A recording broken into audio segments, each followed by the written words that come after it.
Hey, I'm ElusiveKev, Mr. Cole. Welcome back to Baja Age of Control HD. Last time out, we completed the 4x4 class, so we're around the halfway mark now as we head into the open wheel class, and we've given the HAL Performance League, but we need to buy an open class vehicle. So let's see what vehicles they have in this class. Let's buy a vehicle, and now in the open class, you get buggies, which are high-performance off-road vehicles. These are lightweight vehicles that are typically rear-engined with high-revenue engines that are designed to stay wound up as they power their way through the desert. So we should have a bit more traction than we had in the Jeep, maybe out the corners, and a bit more speedier as well coming out the corners. Good acceleration. So we can choose the Kruger Fabrication buggy, and then we've got the 14 buggy, is that how you say it? Then the Jimco buggy 01. They've got the Chenfao, I said that totally wrong, Millennium buggy, but the only difference is the price. Again, has it got 80,000, 88, 83, or 85? Should we go with the camouflage buggy though? Our opponents will never see us. Or we go with racing stripes, go with the boat look. It looks like you go with darker look, or we go with the reptile look either. Nah, let's just stick with that. And now let's upgrade the vehicle, as it seems like you have to upgrade the vehicle to be competitive. So let's get the ignition up. Then you've got the fuel system, the ECU. I really can't speak, can I? This is going to be a good episode, as you can probably tell already. So the engine block, the exhaust, and you've seen, I'll upgrade everything else. You've already seen what I do to upgrade these vehicles. So it costs around 46,000 credits to upgrade that vehicle, but we're all fully upgraded now as we head into this 4-race league, and we begin around the Lake Powell environment. It's like, and the Broken Arrow track. Let's get off to a good start, as here we are with some beautiful sunshine. Got a 3-lap race. Getting away well. It's got 8 opponents. Got one more than usual, and it's like has go down the inside, round the boulders, or the exchanging paint. Or do realising that these, they said they're high revving machines, but because they're quite powerful, so it actually feels like short revs. They're going down the inside, or podium place maybe. Should have got up to 5th, shouldn't I? It's all being hit. Losing all our panels. Sponsors will not be happy. We are gaining, as 3 into 1 does not go. It's all very slow through the left-hander. Having a very good opening that. Didn't expect this. I expect it to be somewhere in that lake, but thankfully we've avoided it so far. He's all drifting up. Really don't want to be off-roading these things, unlike the Jeep, which can handle that stuff. These buggies are made for this softer terrain. And so you're going wheel to wheel as well. There's a bit more like the open wheel cars I'm used to driving, such as in, F1 2017 or an iRacing with the Indy cars. Oh. As though someone did go off. Oh, I tried to take advantage. No room. Looks like that was Martinson. They're trying to go around the inside of it, like we're interlocking wheels. They just about survive. Trying to do the Verstappen on them, not allowing them to get on track, am I? There's, oh no! We're in the scenery. We're still on the podium place though. I would take this result. We've had no warnings yet or anything as well about the engine brakes on the tyres. Of course, it's going to come after the next jump, isn't it, now that I've said it? Because you've got Victor Almeida in the lead. Maybe related to Tony Almeida. Go out the corner.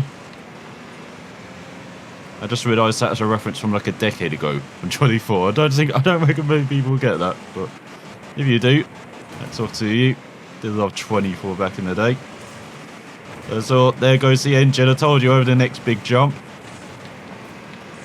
So we're being pushed all over the place. We're battling for the win in our first race. I do love these buggies already. As well, they are going right for that corner. They've got the tyres everywhere. Of course, oh, he chucked a tyre at me. This isn't Mario Kart, mate. You can't chuck stuff at me. Alright. Should have got into the fourth. You've got to use the revs a bit more as well, as there goes the tyres. And like in the Jeep, where I could maybe cruise along in fourth gear on like the rallies, and it's like I have to use the revs a bit more. Actually change gear a bit more as well. We're already into the lead for our favourite section. Even though we made a Horlicks of it there. Can wave to our crew. We don't need you to repair a vehicle just yet. I simply can survive until the end. Just as I say that, we get the hat trick. There goes the shocks and clutch. Got to fifth. These vehicles definitely do feel I have much more grip. They're not as fast actually as the Jeep. Have you broken 100 miles per hour yet? Oh no, there goes the engine. On the run to the line, got one corner. Go on, Buggy, you can survive as we win on our debut. Ahead of Masterson. You get second. Almeida off the podium spots, beaten by Jamie Hogson. And you got Alex in fifth. Then you got Steven third and Jason seventh. David Anderson eighth and Rick Edison at the back. So pretty successful. Debuts. Now we head to the Canyon de Shelly environment, where we'll be also visiting for the final race. But this time we're around the Terra Bella track. I don't know what I was saying for the second word. It's the Terra Bella track, isn't it? That's how you say it. Again, I apologise. I pronounce things absolutely terrible. We've got 3 laps around here, and somebody's already slow. Thanks for that. Someone's really slow. It looks like it was Alex holding everyone up. So up into 7th, just like the top 3 already battling. We're part of the chasing pack, and this looks like a very twisty circuit. If we look at the mini-map in the bottom left, gonna have fun round here. So we go to the twisty section, and we got some massive jumps. Should not have turned when I landed. Something to learn from the rally games. Really should have applied it to this game. So that is not how you make a move either. We're on the wrong track, of course. Everyone's still being held up by someone. We've got reeds all over the track as well. So not actually too far. Actually, everyone's bunched up. Look at that.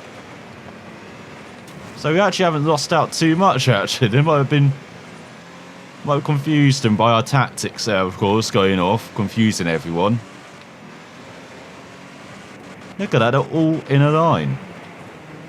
Got to use the brakes. Dab the brakes as someone's gone off. Oh, it's our rival from the last race. Finished second. We're trying to make it 3 wide. Just about survive and go up into 6th, do we? Hanging on to our back wheel. Got alongside, got the inside line. And good move there from David Anderson. We're back down to 7th. Look at this. I said it was tight and twisty. Now you get this wide open section where we do get over 100 miles per hour. And then everyone goes off the track, it looks like, into the hairpin. The Tilka Dome has claimed some victims. As we're up to second, we've got David Anderson, who made that good move on us in the lead. Got Almeida behind us. And we've somehow survived the first lap, just over 2 minutes long. Well, I do really like this course. You know, as I said, it's like a Tilka Dome that you expect on an F1 game. No layout-wise. It's pretty fun to drive, though. And these buggies, as you can see, it is much faster, these buggies, than the Jeeps. Well, I say much faster. They're around the same, actually, around 110. You can lots more speed again through those corners. By the time it pays off, we don't visit the other part of the track. We're gaining. David Anderson. As we're around halfway through this race. So we're getting another podium. So we're getting a good start here. Well, I say good start. It'll be halfway through the championship. There's only 4 races in this league compared to the 5 or 6 you get in the 4x4s. Wish there were more races. These, as I said, these are great fun to drive. And we're pushing Anderson almost into the tree. As there goes the engine, there goes the tyres and brakes. You've got, once again, we've got the outside line to their inside. There we go, flat out. Let's see who can survive the next jump. It's all very bumpy. It should be modulating the throttle a bit more, shouldn't I? There's all engine. It's fine as there goes Anderson into the undergrowth. I know engine's come back. I changed again and it's like, no, not having that, mate. 1 minute 38 is that. He's got a 10-second lead. He's still in second. Well, it's Jamie Hodgson. Obviously, they went off as well. And you've got Rick Edison in third at the moment on this final lap. And look at the scenery around this. It goes for miles. Fantastic to see. He's got to really brake. Almost losing the back end. As there we go, we take the flags out. That's our number 1 aim, of course, of this race. Destroy the scenery. That's the number 1 aim of all of our races, actually, to destroy the scenery. Of course, we pay back afterwards. You know, we repair the fences. As I totally missed that fence, though. Almost went into the tree. We've got to lead almost 10 seconds. So unfortunately, once again, due to our opponent's issues, that we're kind of cruising here on this final lap. Making sure we don't get the hat trick. The stretch seems to be holding up quite well. There's no massive jump round there, but there's quite a lot of undulation. Different environments as well, or track surface. You know, you've got this sandy stuff in, and you've got the kind of rougher surface in the middle part of that, where it's a bit more technical. You also got these ruts as well, asking a lot of the suspension. This time we're modulating the throttle a lot more. Did that well. Did not take that corner well though. Should have carried more speed, used the banking. But we do cross the line in first. 2 from 2. Head of David Anderson and Rick Ellison with Almeida once again in 4th. Then Jamie Hodgson. Next, Ed Marston down in 7th. So we're looking very good for the championship. You've got Steve at the back. So can we continue this round the Coconut Island environment and the Coconut Vista track? So there we are. Obviously the camouflage livery is what's setting us apart. Our opponents are just not expecting us to be at the front. They can't see us, of course, as we've got 3 laps around this even more sandy environment. And there's lots of water as well. Hopefully we won't end up in it. So go through the first corner very wide open. We're taking the inside line, having a good run, and then it splits off the track. We're taking the high road. Looks like quite a few are taking the low. Might take the low road next time, because I don't like the look of that jump, or of course the descent that's going on around it. There we go, we join in second behind Jason. We're being pushed though by Victor Almeida, taking his frustrations out on us. Obviously missing out on the podium just in the last couple of races. Trying to do the cut back on him. And he go up into second. Oh, land on 2 wheels. Just about hold on though. We're already on to the second lap. Very short circuit. Bit disappointing actually with this environment. Would have loved a bit of a longer track. There we go. We're chasing down Jason for the victory. We virtually don't have to lift around this circuit as well, as he's going to take it the high road. We're going to take the low. Okay, maybe I should take the high road, as I didn't expect there to be that massive jump. As you can see, some water on the track as well. It looks like we're building a lead. Still don't have to lift. Oh no, there's another yacht there to the side. Oh, so they're paying quite a lot to watch us race all over the world, or these environments. Mostly America and Mexico. There we go, we barely lifted on that lap. 47.63 as we go into the final lap, lead by a couple of seconds over Jason. Victor might finally get his podium in third. So there we go, trying to do a Scandinavian flick and a buggy. Didn't quite work. Should we take the high road again? Finish how we started. Once again, not lifting. Looks like Jason's taking the low. So is that kind of built in that they take the opposite our closest opponent as... Oh, he's getting loads of time on us, though. And it's like... Yeah, he's gained around a second. Let's go through the only corner where we actually have to lift. Otherwise, we end up in the drink. But Jason doing a good job here, keeping us in check. And then it's like Hodgson's getting the final podium spot. Oh, mate is going to be very angry, just like we are. We're into the plant. We've buggered it up on the final corner. But we are going to grab second, at least. But there goes the 100% record. As I made it down to 5th in the end. With Ed at the back. Oh, that first race might have been an anomaly for him. So heading into the final race, if we finish on the podium, if my calculations are correct, we do win the championship. And we're heading back to the Canyon de Shetty environment. And now the Cottonwood camp, a bit easier to say. So here we are, a bit more of an environment as well for a livery. Will be very well hidden on these 4 laps around here. Starting a bit on an upslope. We've already got a jump on David Anderson, who we battled with well in the previous race around this environment. Trying to look around the outside of Rick Edison. Got no room. Backing it off. Oh no! Don't run, take my own track. As they're splitting off. I just rejoined. Why are you resetting me? I'd rejoin the track. Well, we're definitely not going to win this thing. Unless someone really slows down. There you go, taking the low road once again. Got to really use the banks. So we're around 5 seconds behind David Anderson.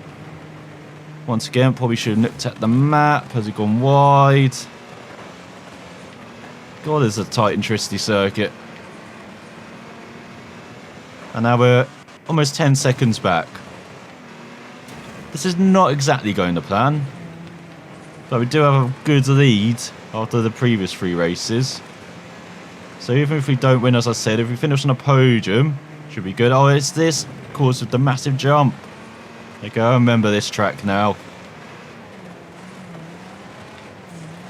Someone's chucking debris onto the course. That's around 3 seconds by David Anderson. You can just about see his dust trail. Yeah, this course is kind of suited for these buggies as well, being manoeuvrable. Should be good fun if you can just stay on the course. Which you're doing so far. Someone's just totally destroyed that fence. And so here we go, we're taking the route, and it looks like most of our opponents are taking. Go flat out, using the bank. You can see why they take that. Seems to be a bit quicker. Oh, into the tight. Right hander, get back on the track. Come on. God's sake, maybe I'll remember that in the second half of this race. As once again we're back where we started. And it's like David Anderson's battling hard with Jamie Hodgson. But we're battling hard just to stay on the bloody track. But here we go to the massive jump. Get down to third, use the bank. No, you can't do that. The tyres have just said no as well after that. He's got Rick Edison in front now. As he go on to the third lap. Set a new record. I'm not exactly sure about that. Kind of like a couple of seconds off the pace. Due to how we're exploring the environment here. Get on the third, use too much brake, didn't carry momentum into the bank. We're ahead of Rick Edison at least. So we go downhill, flat out, 5th gear. Again, just use the banks. And you've got Steve around 5 seconds in front, brake. There goes the engine, there goes the shocks, but at least we made the corner for once. Kind of. We actually gained slightly as well. And Steve, as he's battling hard in it, looks like as well. So once again, after the brake heavily because the car was going to go into the environment. That's allowed Rick to be on our arse. So our car's falling apart on this lap.